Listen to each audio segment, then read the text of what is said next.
بسم اللہ الرحمن الرحیم۔ السلام علیکم معزز خواتین و حضرات، امید کرتا ہوں کہ آپ سب بالکل خیر و عافیت سے ہوں گے۔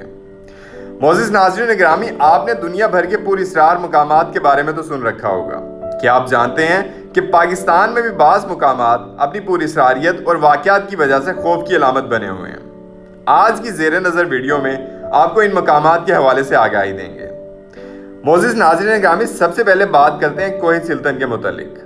کوہ چلتن کوئٹہ بلوچستان کے قریب واقع پہاڑی سلسلے چلتن کی بلند ترین چوٹی ہے، جس کی اونچائی 3194 میٹر یعنی 10,480 فٹ ہے، اور زرغون اور کوہ تختو کے بعد کوئٹہ کی تیسری بڑی چوٹی اور بلوچستان کی 5ویں بڑی چوٹی میں شمار ہوتی ہے۔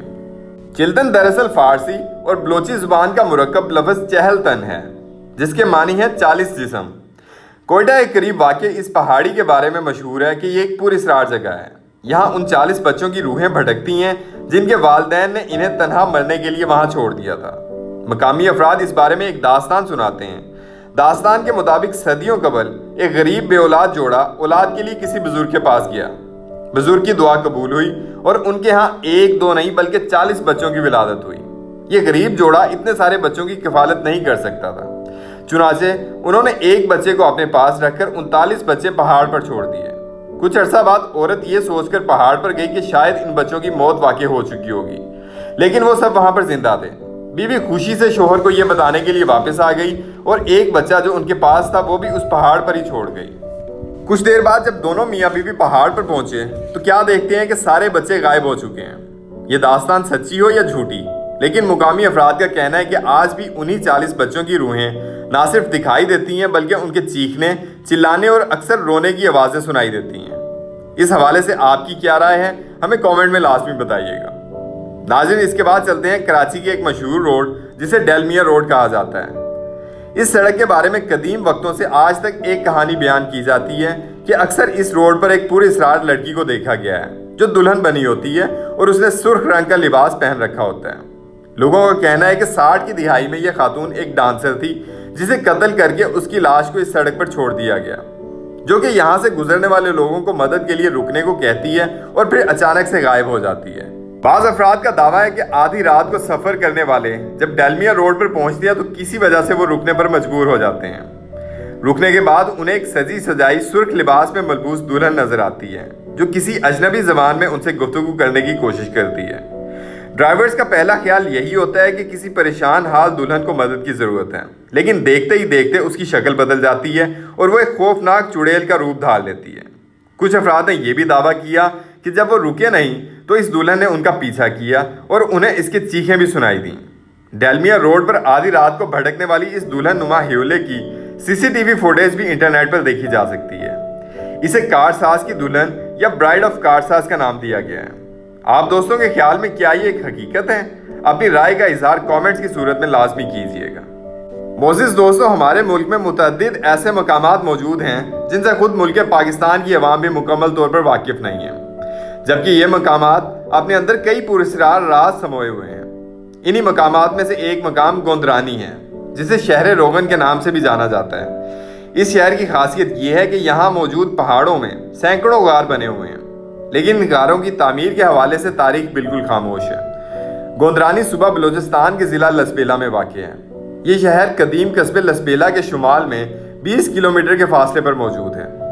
مورخین کا خیال ہے کہ ان پہاڑوں میں موجود غار بدھ مت کے پیروکاروں نے تعمیر کیے اور وہ یہاں رہائش پذیر تھے۔ ان غاروں میں چھوٹے چھوٹے کمرے بھی بنے ہوئے ہیں جو مختلف راستوں سے منسلک ہیں۔ برطانوی دور میں یہاں 1500 غار موجود تھے، لیکن مناسب دیکھ بھال نہ ہونے کی وجہ سے ان گنت غار منہدم ہو چکے ہیں اور اب صرف 500 غار باقی ہیں۔ بلوچستان میں واقع اس شہر روغن کے بارے میں مشہور ہے کہ یہاں شرار قوتیں موجود ہیں۔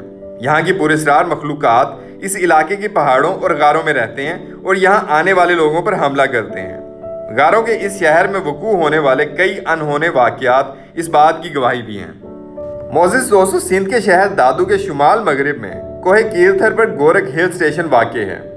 یہ صوبہ سندھ کا بلند ترین مقام ہے اور سطح سمندر سے 5688 فٹ بلند ہے، جو کہ آب و ہوا کے لحاظ سے پاکستان کے مشہور ترین ہل اسٹیشن مری کا ہم پلہ قرار دیا جاتا ہے۔ کراچی سے گورکھ ہل اسٹیشن کا فاصلہ تقریباً 400 کلومیٹر ہے۔ یوں تو گورکھ ہل اسٹیشن میں میٹھے چشمے، آبشار اور قدرتی مناظر موجود ہیں، جبکہ فطری خوبصورتی کے رسیا پہاڑوں کا حسن دیکھنے کے لیے بھی اکثر وہاں جاتے ہیں۔ لیکن اس سیاحتی مقام سے کچھ پراسرار باتیں بھی منسوب ہیں۔ گورکھ ہل کے ویرانوں میں آتے جاتے لوگوں کو ایسے انسانوں کی جھلک نظر آئی جو بن معنی سے مشابہ تھے، یعنی قد کاٹ تو انسانوں جیسا تھا مگر جسم بالوں سے ڈھکا ہوا تھا۔ پچھلے کئی برسوں سے یہاں انسان نما بن مانس دیکھنے کے واقعات رونما ہو چکے ہیں۔ اس بھاری جسامت والے وجود کا نام مقامی لوگوں نے مم رکھا ہے۔ ایسی مخلوقات تبت کے پہاڑوں میں ییٹی کے نام سے اور امریکی جنگلات میں بگ فوٹ کے نام سے مشہور ہیں۔ بعض لوگوں کا کہنا ہے کہ یہ مخلوق کوئی انسان نما بھیڑیے کی نسل سے ہیں۔ یہاں ایک داستان بھی مشہور ہے کہ صدیوں پہلے یہاں ایک سادھو گورکھ ناتھ مقیم تھے۔ ان کا ایک ملازم تھا جو دن میں انسان اور رات میں بھیڑیا بن جاتا تھا۔ کہتے ہیں کہ گورکھ ہل کا نام گورکھ بھی اسی وجہ سے ہی پڑا، کیونکہ فارسی میں بھیڑیے کو گرک کہتے ہیں۔ تاہم اس میں کتنی سچائی ہے وثوق سے کہنا مشکل ہے۔ آپ حضرات اپنے خیالات کامنٹ لازمن کیجئے گا۔ ناظرین گرامی، اب آپ کو بتلاتے ہیں کوہ سلیمان کی کہانی۔ کوہ سلیمان جنوب مشرقی افغانستان، جنوبی وزیرستان، صوبہ بلوچستان کے شمالی علاقوں اور صوبہ پنجاب کے جنوب مغربی علاقوں پر مشتمل ہندوکش پہاڑی سلسلے کی بلند ترین چوٹی ہے۔ اس پہاڑ کے بارے میں کئی دلچسپ قصے اور کہانیاں مشہور ہیں۔ جتنے قصے اور کہانیاں ہیں اتنا ہی یہ پہاڑ پراسرار بھی ہے۔ مقامی لوگ اسے برقع پوش پہاڑ بھی کہتے ہیں۔ برقع پوش اس لیے کیونکہ بعض اوقات یہ انتہائی قریب سے بھی دکھائی نہیں دیتا، البتہ بارش ہو جائے تو یہ میلوں دور سے نظر آ جاتا ہے۔ اس پہاڑ پر ایک تخت بھی وجود رکھتا ہے جسے مقامی لوگ تخت سلیمان کہتے ہیں۔ اس تخت کے بارے میں روایت ہے کہ اس جگہ پر حضرت سلیمان کا تخت جو ہوا میں اڑتا جا رہا تھا کچھ لمحوں کے لیے ٹھہر گیا۔ اس پہاڑ کی چوٹی کو بھی دیکھ کر یوں محسوس ہوتا ہے جیسے یہ خاص طور پر بیٹھنے کی جگہ تراشی گئی ہو۔ اس پہاڑ پر جنات کی موجودگی بھی محسوس کی گئی ہے۔ یہی وجہ ہے کہ اکثر لوگ اس کے قریب جانے سے بھی گھبراتے ہیں۔ معزز دوستو، اب آپ کو لے چلتے ہیں ایک دیدہ زیب مقام جھیل سیف الملوک کی جانب۔ بالا کوٹ سے وادی کاغان اور ناران جانے والی شاہراہ پر سربہ فلک اور برف پوش پہاڑیوں کے درمیان سطح سمندر سے تقریباً 3224 میٹر یعنی 10,578 فٹ کی بلندی پر ایک انتہائی خوبصورت جھیل واقع ہے جسے جھیل سیف الملوک کہتے ہیں۔ دنیا بھر سے سیاح اسے دیکھنے کے لیے آتے ہیں۔ ناظرین گرامی، اس جھیل سے متعلق ایک افسانوی داستان مشہور ہے۔ یہ قصہ ایک فارسی شہزادے اور ایک پری کی عشقیہ داستان ہے۔ کہا جاتا ہے کہ صدیوں قبل ایک فارسی شہزادہ سیف الملوک اور پریوں کی رانی بدیع الجمال ایک دوسرے کے عشق میں مبتلا ہو گئے، لیکن کچھ لوگوں کو یہ پیار ایک آنکھ نہ پایا اور انہوں نے ایک رات دونوں پریمیوں کو اسی جھیل کے کنارے قتل کر دیا۔ تب سے اب تک ہر رات کو پریاں اس جگہ آ کر اپنی ساتھی کو یاد کر کے روتی ہیں۔ جھیل کے ارد گرد کا علاقہ مکمل غیر آباد ہے۔ آج بھی لوگوں کا ماننا ہے کہ یہاں اکثر رات کو پریاں اترتی ہیں۔ بعض لوگ تو اس جھیل کو طلسماتی جھیل بھی کہتے ہیں۔ مزید کہا جاتا ہے کہ کسی بادشاہ کی نابینا بیٹی نے اس جھیل میں غسل کیا تو اس کی بینائی لوٹ آئی۔ ناظرین، آج کے لیے اتنا ہی۔ امید کرتا ہوں کہ آپ کو ہماری یہ ویڈیو بہت پسند آئی ہوگی۔ آپ لوگوں سے مزید التماس ہے کہ جن لوگوں نے ہمیں ابھی جوائن کیا ہے وہ ہماری اس ویڈیو کو اپنے دوستوں، رشتہ داروں اور گرد و نواح کے لوگوں میں سوشل میڈیا اور واٹس ایپ کے ذریعے ضرور شیئر کیجیے۔ مزید ہماری حوصلہ افزائی کے لیے لائک اور کامنٹ بھی کیجیے گا۔ اسی کے ساتھ ہی میں آپ سے اجازت چاہتا ہوں۔ اپنا بہت سارا خیال رکھیے گا۔ اللہ نگہبان۔